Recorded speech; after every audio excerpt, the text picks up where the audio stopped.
So this tab is extremely valuable, especially to get the gauges and items set up on your screen prior to performing dyno runs. This is where you get to personalize your experience and set up everything to be seen how you wish it to be. To start with, you can start a brand new template where you have a blank slate and you can create your own set of gauges.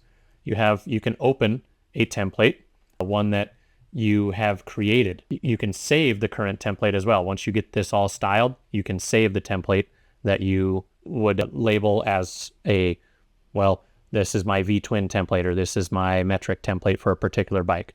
Of course, there's our built-in default, such as the basic template, which we just had up. So we have our temperature down here from our analog or our atmospheric input. We have our RPM here and speed and our fuel ratio. Dyno collection doesn't just have to be live gauges either, sweeping needles and bars and lights doing things. We can look at these in a grid view where we could have selected channels across the top. If we had a tuning device plugged in, this could be a power commander throttle position, and then over here could be power commander RPM if we wanted to see this in such a manner. So you could set these axes to be whatever you would wish, and then have a reticle and a trace come across here by clicking the show trace option. And if you do have something in C3 that you're tuning with, you could sync the axes with C3. And then also you can save these as templates if you have them set up with your proper channels that you would like. All of these other options are for editing of the grid itself as well, where you can enable a filter, you can select no channels, you can select any channel you would wish to have on each of the axes of the grid.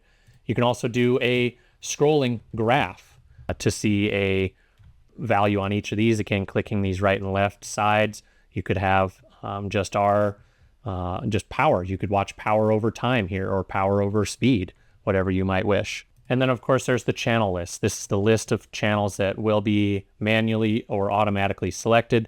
You can clear these channels, you can select them from any device that you have, and then you'll notice, yes, they're all expanded out here. So these will be the channels that are logged mandatory when you hit the sample button. And if you didn't have a power commander hooked up, of course it won't hook and monitor or log those, but everything else on this list, it will. All of these windows up here, or these tabs, they are dockable. You can personalize this experience any way you might like.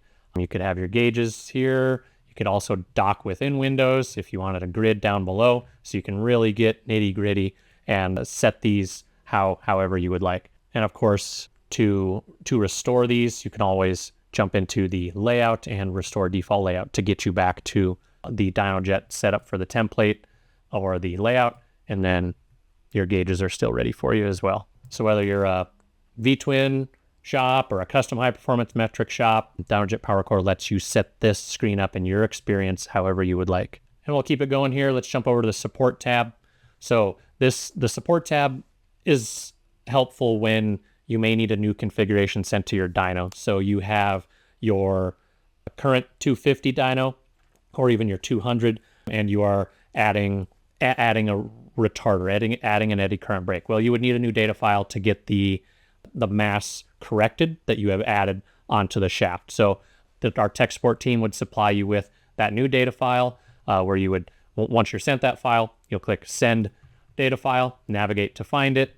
And once you double click, this will say, yep, it'll overwrite all of your items, including your PIDs, your analogs, and reset them with this new mass. That's what we were trying to get to.